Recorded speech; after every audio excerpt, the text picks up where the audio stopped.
આગામી 22 જાન્યુઆરી અયોધ્યા ખાતે ભગવાન રામની પ્રાણ પ્રતિષ્ઠા યોજાનાર છે, જેને લઈ અને સમગ્ર દેશ રામ ભક્તિના રંગે રંગાઈ ગયો છે। જામનગરના છોટા કાશીમાં સાંસદ પૂનમબેન માડમ સહિતના આગેવાનોએ હાથમાં ઝાડુ લઈ અને મંદિરોમાં સફાઈ શરૂ કરી હતી।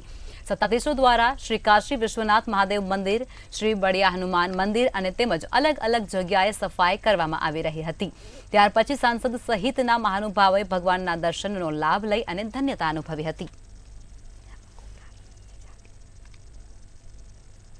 આજે કાશી વિશ્વનાથ મંદિર અને ગાંધીનગર જામનગરમાં ગાંધીનગર વિસ્તારમાં સ્થિત બળિયા હનુમાન મંદિરમાં બે જગ્યાએ આજે સ્વચ્છતા અભિયાનમાં ભાગરૂપ રહી આપણા આ તીર્થ સ્થાનોની સ્વચ્છતા કરી।